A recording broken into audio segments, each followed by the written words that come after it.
Bonjour et bienvenue dans le podcast de Simone et les philosophes. Je m'appelle Peggy Ave et pour la seconde saison de ce podcast, je vous proposerai toutes les semaines, tous les mercredis, un rendez-vous philosophique pour explorer ensemble une question ou un ouvrage depuis un point de vue féminin et, n'ayons pas peur de ce mot qui n'a jamais tué personne, féministe. Depuis le dernier épisode de la première saison, j'ai défriché des sujets sur lesquels je n'avais jamais reçu de formation, malgré les années d'études, de préparation concours, de thèse et d'enseignement. Je les ai défrichés parce que ça me semblait nécessaire et urgent. Pour plein de raisons, des raisons personnelles, sociales, politiques, éthiques, philosophiques. Je suis donc heureuse de vous proposer d'embarquer avec moi dans cette nouvelle série d'explorations. J'espère qu'elles vous apporteront de quoi satisfaire votre besoin de questionner les choses, de mieux comprendre nos discours et nos pratiques. J'espère aussi par là contribuer à défendre une pratique impertinente de la philosophie.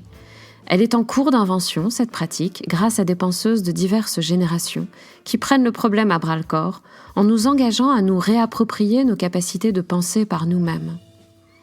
Aujourd'hui, pour l'épisode introductif de cette saison, j'ai envie de décortiquer avec vous un peu plus ce problème qui constitue la raison d'être de Simone et les philosophes et qui est le suivant.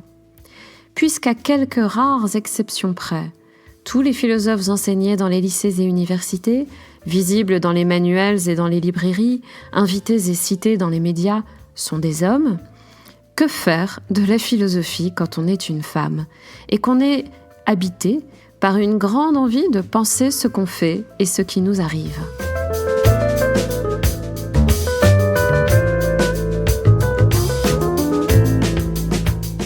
Que faire de la philosophie quand on est une femme ?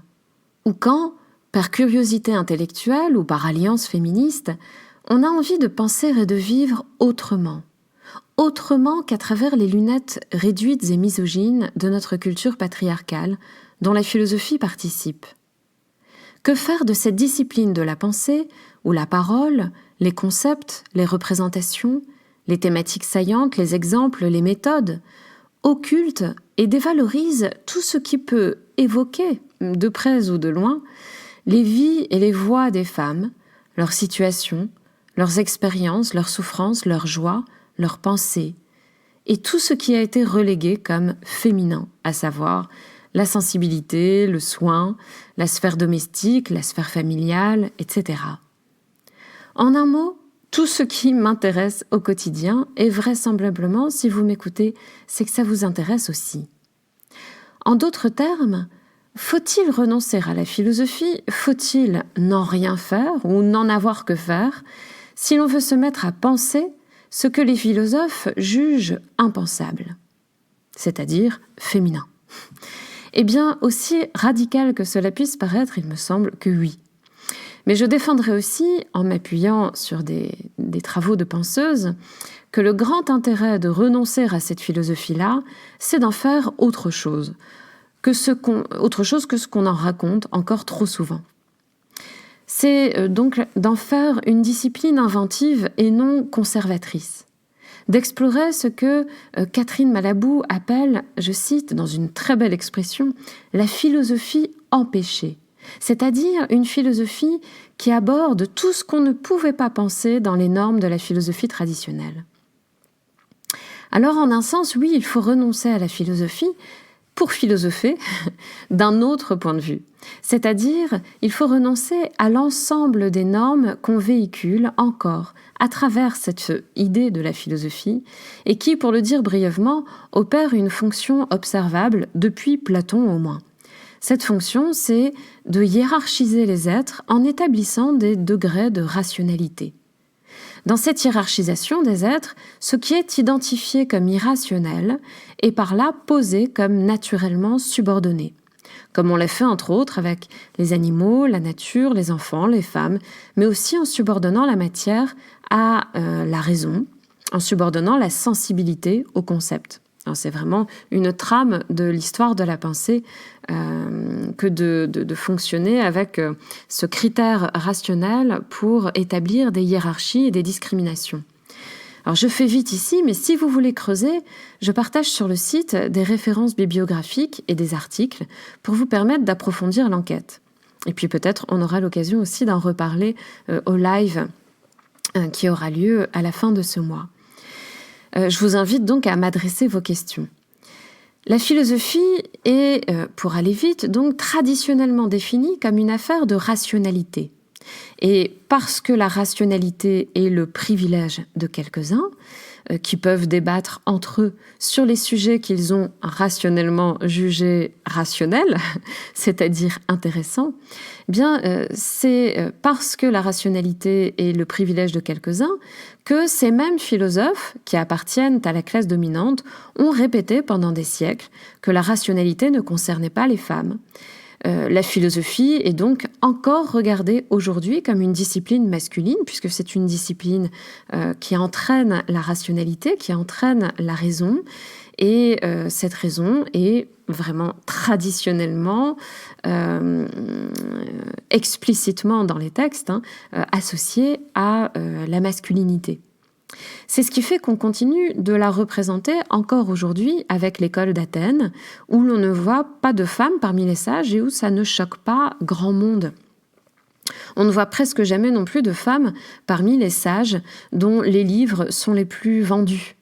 Globalement, les essais des penseuses ont plus de chances d'être visibles et vendus dans les rayons psychologie, développement personnel ou féminisme qu'aux rayons philosophie où on leur préfère toujours des philosophes masculins reconnus. Alors, il y a des femmes qui publient des livres et qui figurent au rayon philosophie, mais on sait qu'ils n'occupent pas la même place dans la vitrine que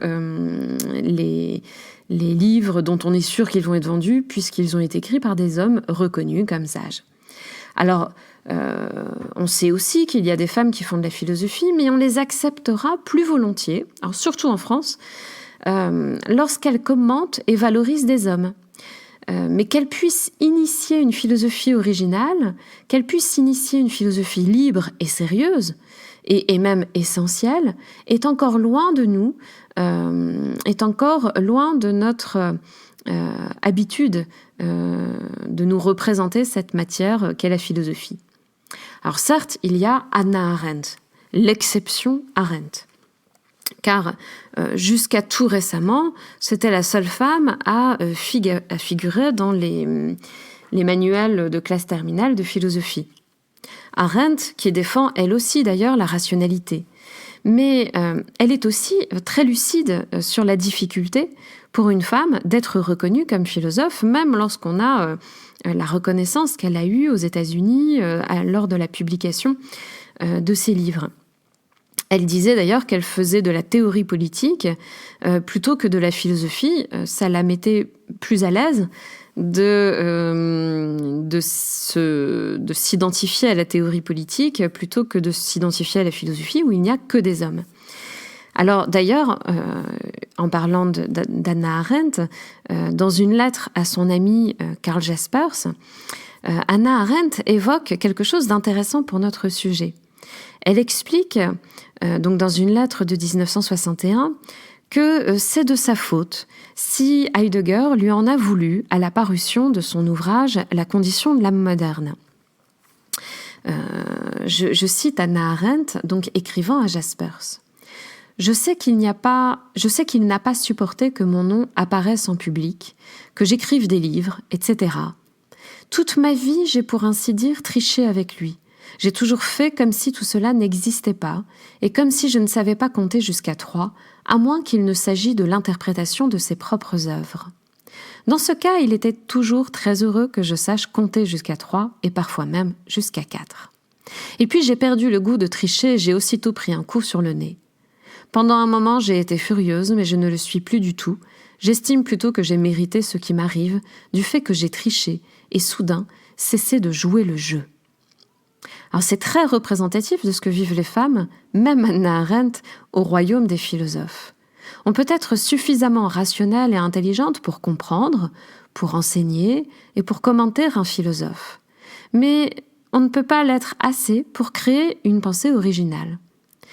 Ce travers que l'on voit en philosophie prolonge des préjugés qu'on observe quotidiennement. C'est juste que la philosophie n'est pas une discipline à part, comme on aurait tendance à l'idéaliser.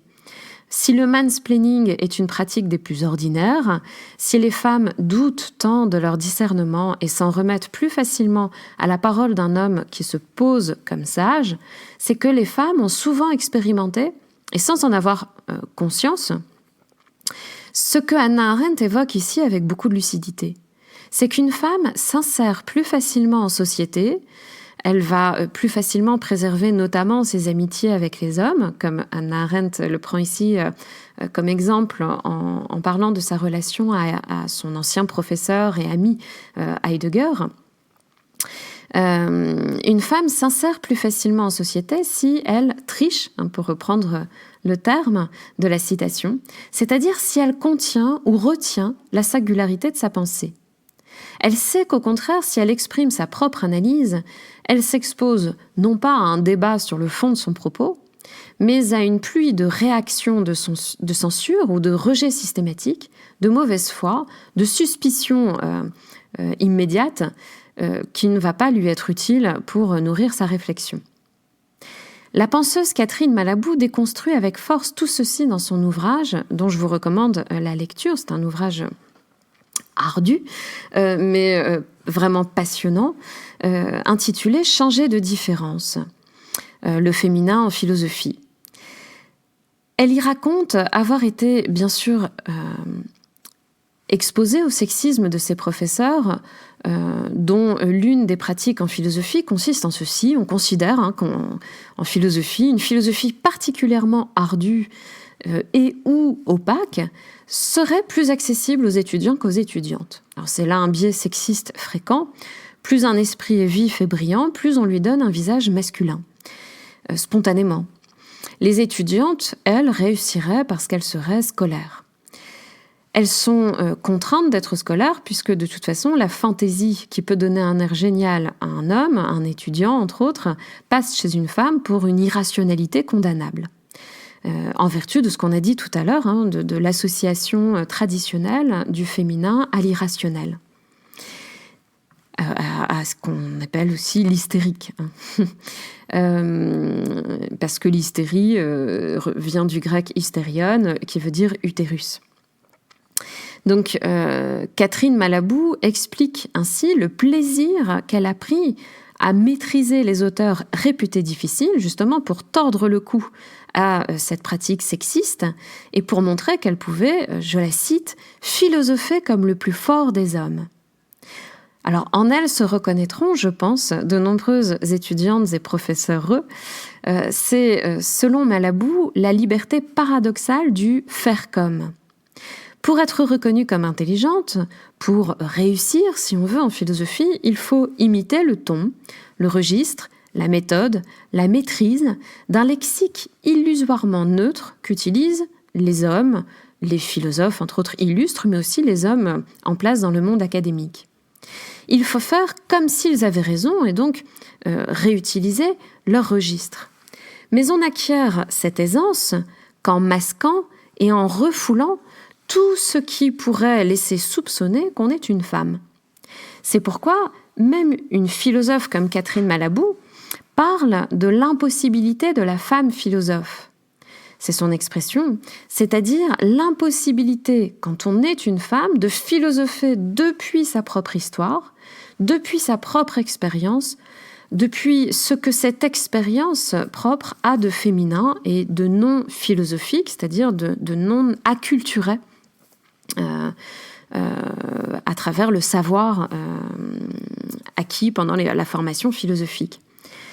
D'ailleurs, c'est aussi pour ça que lorsque je vous parle, là, au micro de Simone et les philosophes, et lorsque je soutiens avec Catherine Malabou notamment, mais elle est loin d'être la seule, qu'il faut laisser tomber cette forme de philosophie, cette philosophie héritée, traditionnelle, dont on n'a plus que faire lorsqu'on veut vraiment penser ce qu'on vit. À un moment donné de sa vie, on a envie de ne plus simplement réussir dans ses études de philosophie, mais on a envie de penser ce qu'on vit. Et force est de constater que j'essaye de faire quelque chose d'impossible, puisque je vous parle avec des mots, avec un registre, avec un type de raisonnement dont des normes m'échappent, avec une syntaxe et peut-être même un ton que j'ai adopté au cours des années et dont je n'aurais pas la prétention de dire qu'elle ne m'habite plus et que je m'en serais parfaitement émancipée, ce qui, justement, sur le plan de la déconstruction, sur le plan d'une lucidité face aux normes, on sait que c'est impossible. Alors, je ne veux pas dire qu'il ne faut plus lire les auteurs, mais je veux dire qu'on gagnerait à les lire avec d'autres lunettes que celles qu'on nous a transmises. Je ne veux pas dire qu'on pensera sans recourir aux mots dont nous disposons pour le faire et dont nous avons hérité, et quand bien même ils sont empreints donc d'un arrière-fond sexiste et discriminant pour les femmes. Mais je veux dire en fait qu'on va s'efforcer d'investir avec ces mots une parole autre, une parole nouvelle, une parole de femme, pour reprendre l'expression d'Annie Leclerc, dont je vous reparlerai. Il s'agit en réalité de tout repenser depuis l'altérité qu'on a dû refouler, depuis cet autre que nous sommes nécessairement comme membres de ce que Simone de Beauvoir appelle le deuxième sexe. Le deuxième sexe, c'est l'autre. L'autre sexe, c'est cette moitié de l'humanité qui est posée comme l'autre du sujet pensant, du sujet masculin. Et donc cette altérité, évidemment, elle est dévalorisée par la philosophie traditionnelle. On se demandera donc si c'est encore de la philosophie ce qu'on fait à partir du moment où on essaye de faire de la philosophie depuis cette altérité qui a été refoulée, censurée, dévalorisée par les philosophes de la tradition. Et je pense justement que ce trouble, à savoir ce moment où on se demande si c'est encore de la philosophie ce qu'on fait, puisqu'on n'est plus en train de répéter l'histoire de la philosophie traditionnelle, qu'on n'est plus en train de naviguer seulement entre les philosophes illustres qui composent nos manuels de philosophie. Je pense que ce trouble, ce doute est nécessaire, puisque à partir du moment où nous pensons hors des normes dominantes, eh bien, nous déplaçons des lignes de ce qui était jusqu'alors facilement identifiable, puisque ce qui permettait d'identifier cela, c'était ces normes-là qui discriminaient ce qui était philosophique de ce qui ne l'est pas. Alors même Catherine Malabou évoque à la fin de son livre ce type de doute. Je la cite. « Il vient un temps où l'on sait que la philosophie n'a plus rien à offrir, qu'elle ne peut accueillir l'essence fugitive des femmes, que les études de genre ou la déconstruction ne le peuvent pas non plus. Il faut partir seul, déplacer, rompre, dégager de nouveaux espaces, devenir possible, c'est-à-dire renoncer au pouvoir. Du coup, il n'y a plus de limites, plus de murs. » Fin de citation. Alors, il faut partir seul, mais ce que j'aimerais vous proposer par Simone et les philosophes, c'est un espace où justement nous pouvons partir seuls, mais ensemble, en nous appuyant sur des ouvrages, en nous appuyant sur des explorations, en nous appuyant sur des questionnements que je vous proposerai très librement. Alors, paradoxalement, en tant que femme, c'est lorsqu'on sait que la philosophie n'a plus rien à nous offrir qu'elle ne peut nous aider à nous comprendre ni à nous émanciper, puisque elle ne nous donne pas les clés pour penser la liberté de notre altérité. Eh bien, c'est lorsqu'on s'amuse à penser ce que les philosophes de la tradition ont toujours méprisé comme indigne de la philosophie, que l'on récupérera cette liberté de penser. La liberté de penser ce qui est intime, ce qui est singulier, donc ce qui est autre en chacun de nous et en chacune de nous. Cette pratique impertinente de la philosophie est possible. Elle est en cours d'invention, en tout cas, grâce à ces penseuses sur lesquelles je m'appuierai à différents moments de cette saison. Et c'est cette pratique que je vous propose donc de découvrir dans les épisodes à venir de plusieurs façons. En revisitant des thèmes classiques de la philosophie, depuis l'altérité féminine, donc en se permettant cette impertinence d'aller questionner ce qui a pu être dit sur des sujets majeurs, considérés comme majeurs, mais de questionner ce qui a pu être dit en le confrontant à notre expérience propre et singulière. En abordant aussi des auteurs classiques comme Kant par des aspects moins connus de sa pensée, des aspects auxquels on accède par une porte d'entrée féministe et qui n'est pas celle qu'on utilise en général pour enseigner Kant dans les universités. Et puis, je vous proposerai aussi de revisiter cette manière de philosopher en découvrant des penseuses qui défrichent le terrain et nous permettent d'y voir enfin un peu plus clair. Si vous voulez recevoir le texte de cet épisode, accéder à tous les articles du site, recevoir ma newsletter hebdomadaire, participer à notre rencontre en live du mercredi 30 septembre où je répondrai à vos questions, et si vous voulez soutenir le travail de production et de recherche de Simone et les philosophes, il suffit de vous rendre sur simoneetlesphilosophes.fr, de cliquer sur le club de Simone et de vous abonner. Vous aurez ma gratitude éternelle. Par ailleurs, si cet épisode vous a plu, si vous voulez m'encourager, n'hésitez pas à le partager et à lui mettre des étoiles sur la plateforme audio que vous utilisez. Le générique que vous entendez est un magnifique morceau intitulé Georgian Mood de la très talentueuse Masha Garibian. Je l'ai découverte grâce à un commentaire que Masha avait laissé sur le site et je suis devenue fan de sa musique. Je vous invite vraiment à écouter ses albums et à suivre son travail. Je vous retrouve mercredi prochain et d'ici là, ce n'est pas une injonction mais une marque de sollicitude. Prenez soin de vous.